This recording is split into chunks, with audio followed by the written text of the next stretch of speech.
Hello there. This is going to be a bit of a special for the upcoming May 4th, Star Wars Day. I thought I would try to do something a little similar but also a little different. I guess it's just a compilation of showing off Star Wars related items that I have. I'm going to try to get this done ahead of time and then actually get it uploaded on, have it scheduled for the 4th. So anyway, we're going to start off by comparing two of the Hasbro Black Series helmets.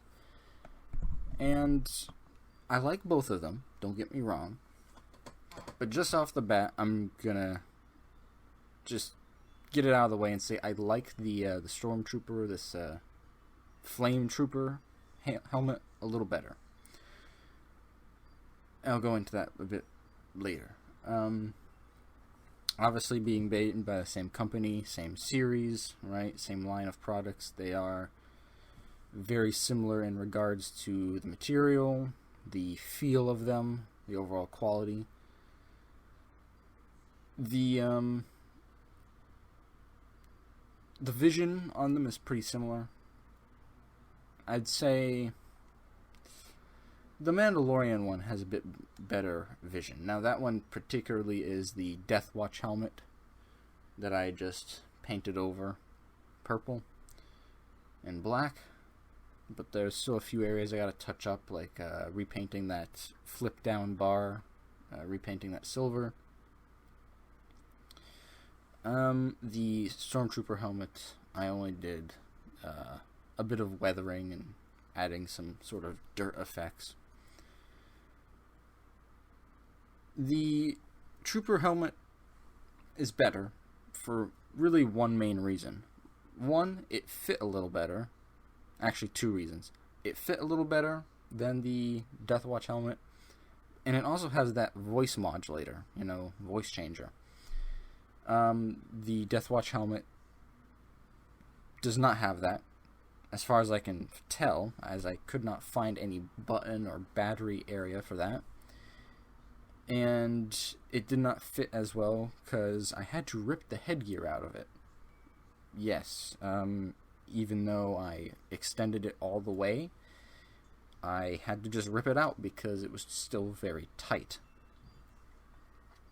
But like I said, the one plus side is the better vision, so it has that going for it. Also, it's a little bit lighter as well, but that's probably down to the fact that it has no battery area and no voice modulator, so there are some trade-offs here. For both of them, I plan on building some armor, so these are going to be like reference points, and then I'm just going to work my way down, building some, shoulder pads and, the chest pieces and everything. Now, for the Trooper helmet, I actually kept the headgear in there, and it fits pretty well. But right there, you'll see there's sort of an exposed frontal on the inside. I removed that rubber nose piece. It's like a nose guard, because my nose was too big, so I cut that completely out. And of course, you don't have that problem on the Mandalorian helmet. There is no nose piece. So there is going to be a little bit of modification if you have a big head. I will put that out there.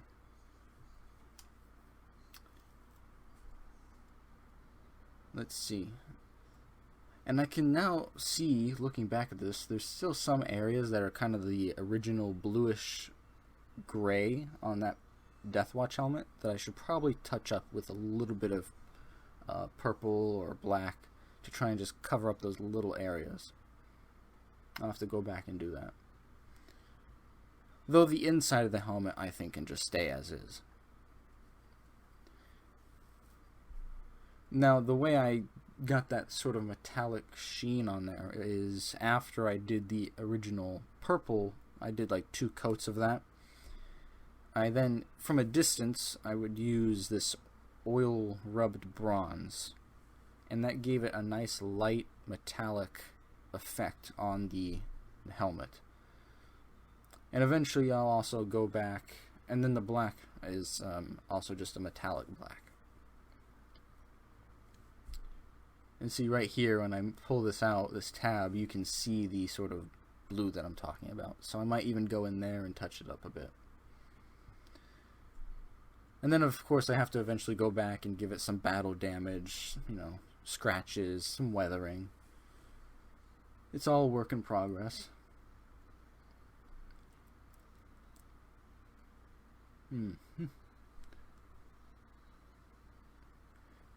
So comparing the vision is a key part of both of these helmets.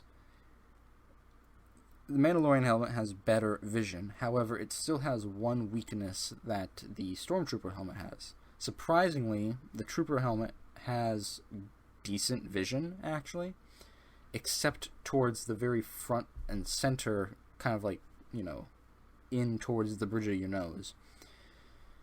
That's basically non-existent, so you have to kind of tilt your head to the side to actually see people in front of you. The Mandalorian helmet somewhat has this, but it's more center and down. So if there's something kind of like below and directly in front, you might not catch it, even though there is that T-section. It doesn't look like it, but it's surprisingly restrictive. So there are some blind spots to be aware of. But again, that kind of goes hand in hand with any helmet design. It's just that I always try to take note of that type of thing, because if you're walking through a convention center and there's crowds on crowds of people, I'd rather not be bumping into people, you know, every 5 seconds. And it helps with just being able to know how to use the helmet to navigate and scan around. Now, moving on to these here. These are going to be two basically prop blasters that I will... Well, one of them I've used in cosplay, the other one I've kind of just kept in storage. The one I've kept in storage is actually this Rebel blaster right here, that you'll probably recognize from the opening scenes of A New Hope. This was actually a Nerf gun that was all orange and blue and, you know, cartoony looking. And it's like the only one I kept other than the Nerf gun that I had in that Alien short. All the other ones, for some dumb reason, I got rid of. And I feel really stupid, because they probably would have made very good, you know, prop weapons. But regardless, I still have this one, and, well, the spring is still in there. I just haven't gotten to taking it out yet. But it's so old and worn out, it might as well be disarmed. It doesn't really fire anymore. You can still pull back the charging handle and, you know, quote-unquote fire. But I'm going to be honest, no matter what dart you put in there, it doesn't really go anywhere. At all. And also the little LED up in the clear scope area, which I'll point out a bit later here in the video. That LED is also long dead. The battery's dead. So there's a bit of refurbishment I can continue to do on this. But as it is, it's purely for cosmetic looks. Now, I remember when this thing was big, you know, when I'm a little kid, it was kind of big in comparison to me, you know, perception-wise, but now it's like a little one-handed sidearm. And it's pretty lightweight, you know, considering it's just a toy, compared to the Imperial Blaster, which is a bit heavier. I do have to touch up the areas on the front there, around like the ribbed area there. I'm probably going to touch up some of the black stripes in between the grooves. You see in there, I couldn't really get into the lens to paint that black. I might just leave that as a slight, you know, hey, this is a prop type detail. I might also do the front of the barrel as orange, again, just as a safety precaution in conventions, to denote it as a prop. But otherwise, I think it's at a pretty good point right now.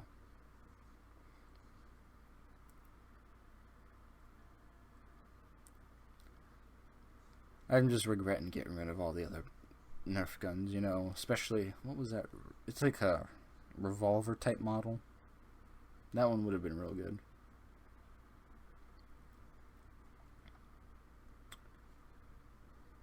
I could probably grind off some of the markings on the back of this blaster, but part of me wants to kind of leave it in that original state. I don't want to do too much to it. Now, on the other hand, this Imperial blaster here, one that you would see like the officers using, or perhaps, I don't know if the Scout Troopers would be using this. I think they have a different one that's a bit more compact. But this one, the scope actually does work. It has about 1.5 times magnification. I think 1.5. It was a bit crooked when I first got it delivered, and I had to actually take it off. It is detachable with screws. I took it off and basically flipped it, fixed the alignment a little bit, but it's still a little bit off. So, hey, it still works though. It gives it a bit of authenticity. It is a lot heavier than the previous blaster because it's just a solid piece of cast resin. I didn't really do too much to this. I don't think I said this, but real quick, yes, I purchased this. I can't remember who it was even from because it was like 5 or 6 years ago. But yeah, I purchased this, and it's a pretty good piece. It's pretty solid, good quality piece. No moving parts, so that's all. You know, again, safety check at conventions. No moving parts. I'm considering painting the inside of the barrel right there. It's not even showing, but the slight indent of the front barrel, I might put a bit of orange there, just again to mark it as a prop. But there's not really too much to this one. Let's see. Oh yeah, the holster. I think I'm grabbing the holster off screen here, where I basically threw together some leather, some EVA foam. I also got the little snaps, you know, to hook everything together. There we go. Yeah, I went to Hobby Lobby and just bought a bunch of scrap leather and sheets of EVA foam that I had from a prior trip. I glued a lot of parts together, snapped other things together. One of the snaps, actually, now that I'm thinking about it, is somewhat loose, and I need to go back and basically just replace it, because the center is bent out of shape. I need to replace it. And it fits pretty well into the holster. It is a little bit awkward. If you see that charging handle that sticks out from the side, it kind of is a hassle to put that in. It just takes a bit of, you know, hand-eye coordination to kind of push the outer flap aside and slide that in. But once you actually have it in, it's pretty secure. Fits nice and snug. And then that, of course, that's where the belt just loops through, and there's very simple but effective. Now, buying the scrap leather, a lot of it was cream colored, brown, and all these other different colors and different shapes, so I had to kind of slap them together as a patchwork and then just spray everything with a nice flat black so that it looked somewhat uniform.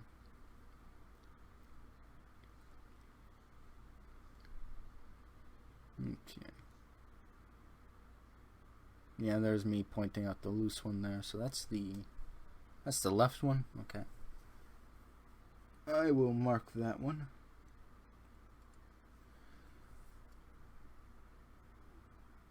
So yeah, basically you have a refurbished toy as a prop and a more professionally done casting, I guess, as a comparison.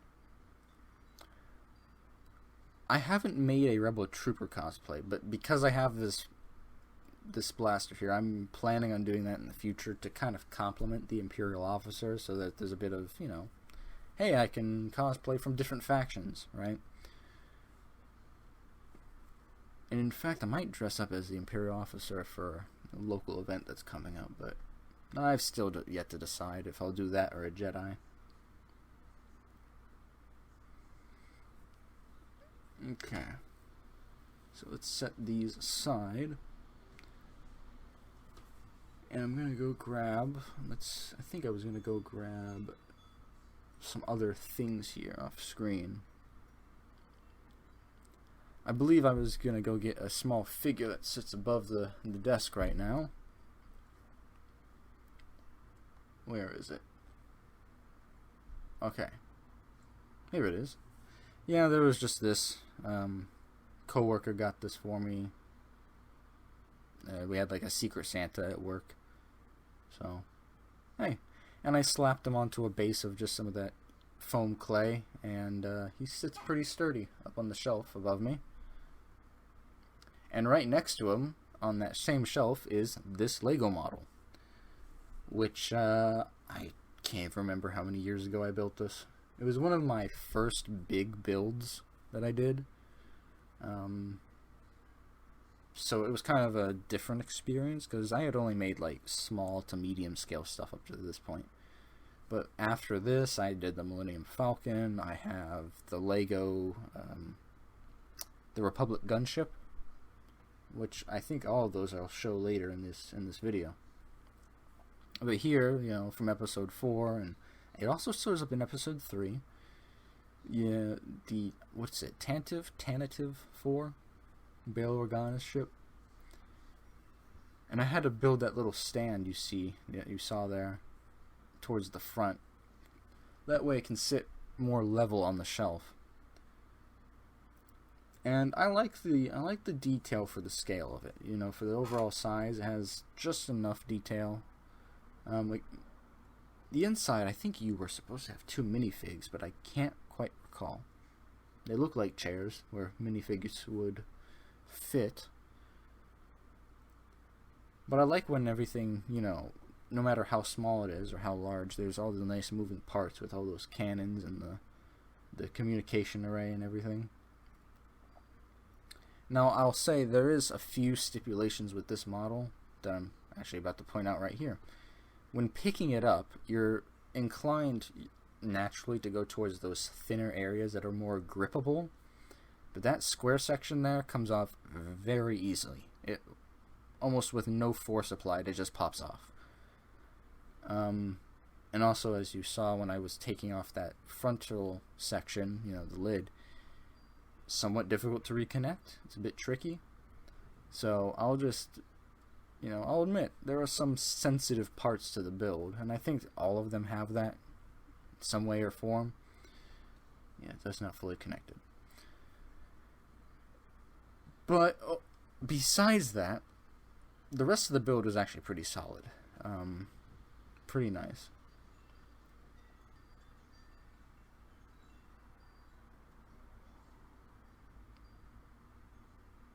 I wonder if I can make it like a nice big Star Destroyer to go with,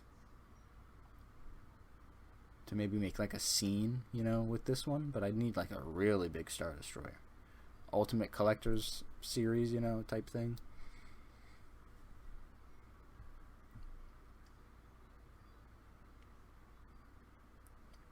Yeah, I'm probably going to need more shelves to put up. And then the next one is actually sitting behind me on the bookshelf, the Millennium Falcon. Now, some people might moan and groan about, oh, this is the version of Millennium Falcon from the sequels. Yes, I know. But bear with me, this was purchased back in 2016 when the sequels first started. And a much more younger version of myself, more naive, I was hopeful, thinking that they would be decent movies, when they weren't. So, you know, in that context, it makes some sense. Plus, it was a Christmas gift, you know, like, they said, hey, pick out a Lego set that you want, so. And at that point, I didn't have the Millennium Falcon. So, I purchased this version. And I know there are older versions, bigger versions. And also, looking at this now, I realize that the satellite dish is gone, the rectangular one, and I do not know where that is. But this is a good one here. Very even and segmented opening up flaps. A lot more detailed than the Blockade Runner or, Tantive 4. A lot more detail with the navigation, the lounge, engine room, the cockpit with Han up front.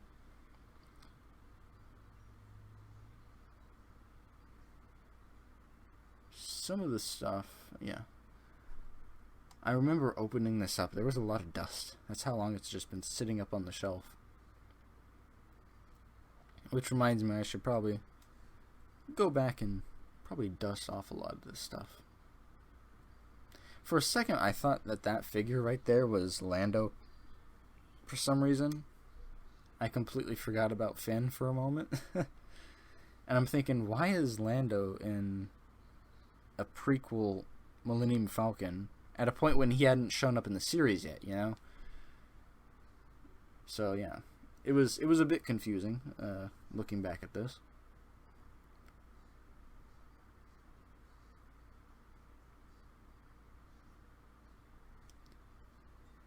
And it just makes me want to actually get the Ultimate Collector's version of the Millennium Falcon. I don't know if they even still sell it.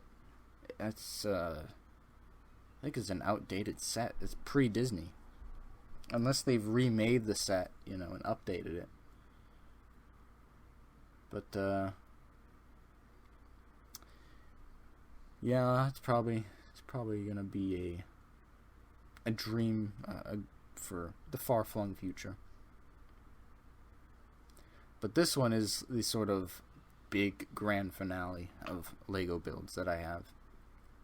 A lot more recent, and a lot more challenging, for obvious reasons. This is actually my only, as far as I'm aware, the only Ultimate Collector set that I have.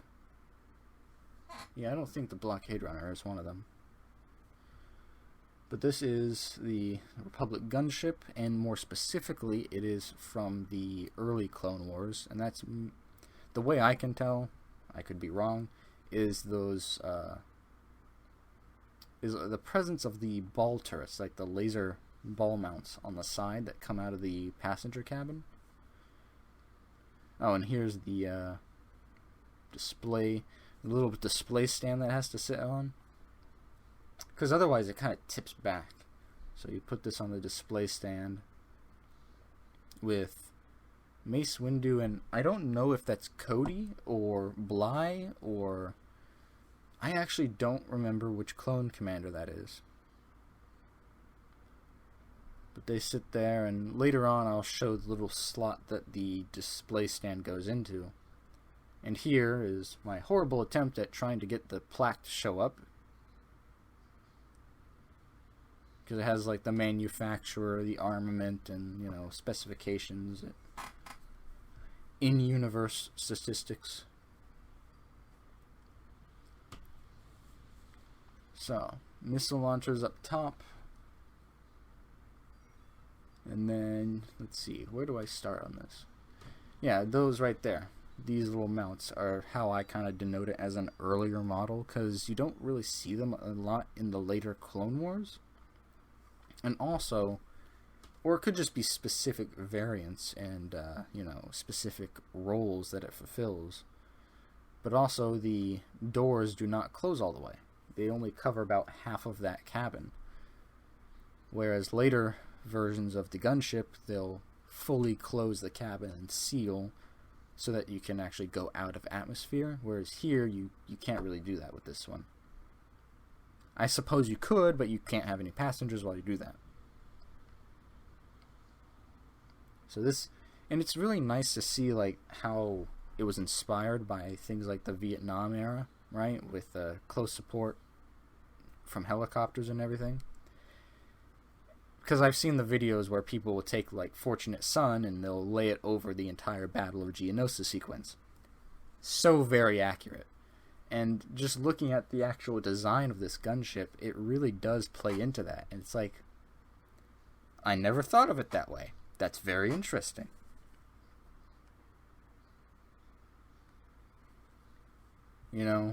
So it's cool to see, like, it is sort of a close air support troop carrier, just like a lot of the helicopters were during Vietnam.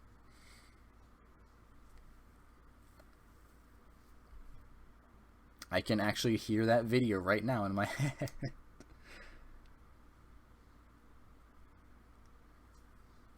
And I think for a moment it showed up on screen where there's a little slot inside the floor of this inside the floor of the gunship where you would place the little square where the display stand fits. And you see all the missiles underneath the wing, and even inside the actual, like, the bay doors. But actually, I've recently seen how, like, a lot of Star Wars is reflected by actual time periods, you know? So, like, the Vietnam era, pre-World Wars, you know, and the actual World Wars. Got vents on the back here for cooling the engines and everything, the exhaust. Sort of like a self-defense cannon there. And again, it's kind of like a bomber from, like, the World War II era. How they would have machine guns and everything to defend themselves from fighters. They have that kind of thing here.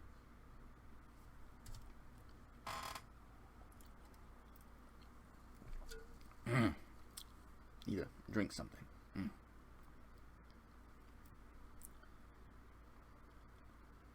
But yeah, there is also a door in the back on the underside there.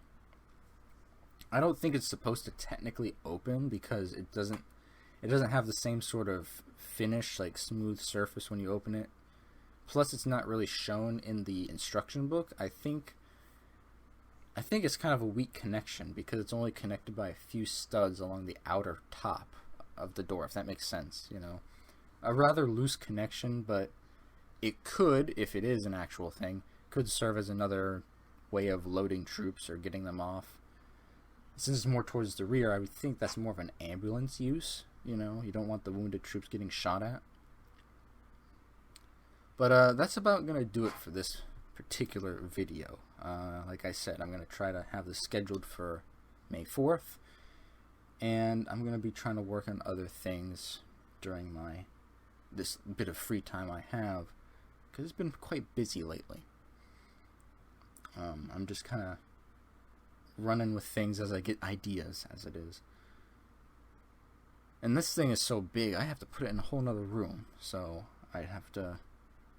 Actually, I still have it in here. I have to go unload that. But I thank you for joining me today. I hope you liked it. And for those of you listening on May 4th, may the 4th be with you. And I'll catch you in the next one, everyone. Thanks for stopping by. Peace.